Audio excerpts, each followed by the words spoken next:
Hi, everyone. Welcome to this edition of the broadcast where we give you bite-sized bits of best practices to help you be a better leader and a more effective communicator. I'm your host, Gerard Braud. And here we are. It is week 3 of the new year.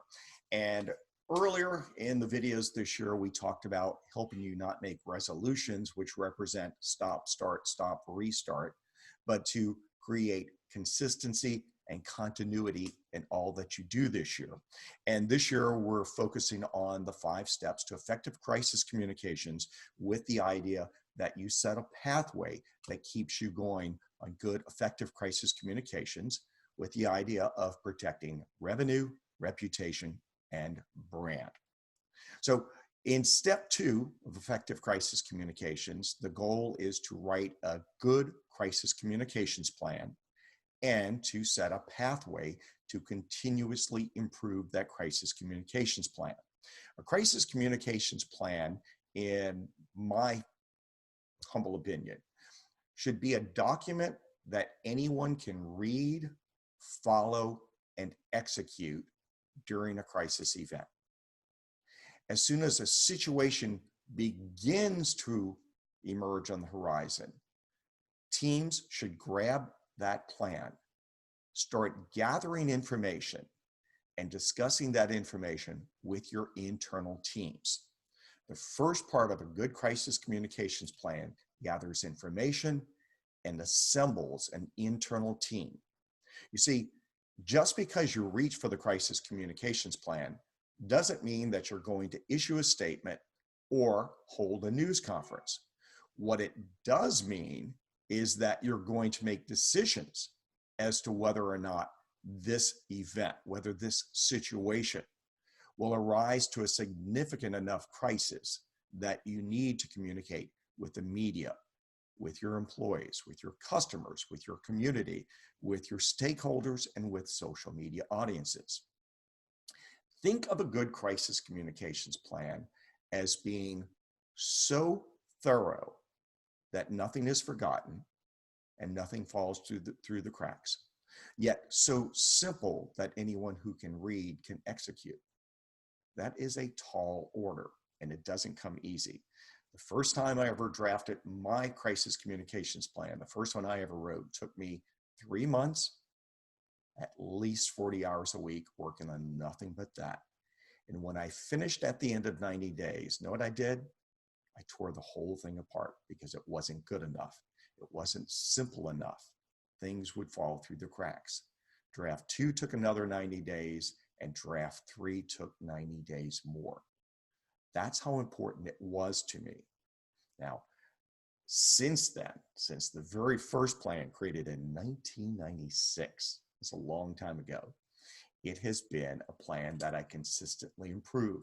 Communications tools change, communication strategies change, communications techniques change, and therefore every time there is a change in communications tools and techniques and strategies, your plan has to be updated. Just like every time there's a change in personnel at your organization, your plan also has to be updated. A big misconception is that you need a specific crisis communications plan for every crisis. That is not true. You see, in incident command and emergency operations, yes, responding to a fire that is in a chemical tank form is different than responding to a railroad derailment. Those require different emergency operations and emergency response plans.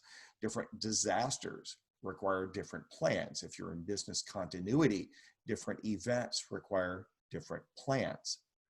But in communications, this is critical. In every crisis, the steps remain the same. Gather information, confirm information, share the information. Then repeat. Gather new information, confirm that information, disseminate that information. Where a uniqueness per event comes in is in step 3 of effective crisis communications, and we'll talk about that next week.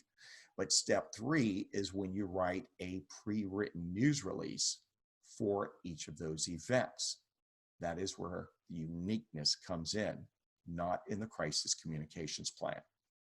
Writing a good plan requires a lot of patience and a lot of time. Now, the shortcut is I can help you. I have a system that you can implement in 2 days that works for you to save you time and money to protect your revenue, reputation, and brand. Then by all means, give me a call. I have the opportunity for you to speak to me for 15 minutes free.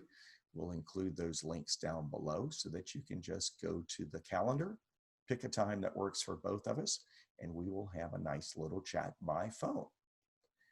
You don't have to go it alone, but what you ultimately want to achieve is a world where you're consistent throughout the year and that you don't start and stop.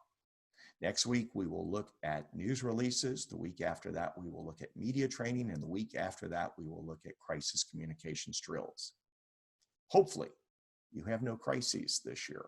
But if a crisis does arise, hopefully you have the tools in place to respond effectively. For the broadcast, I'm Gerard Braud.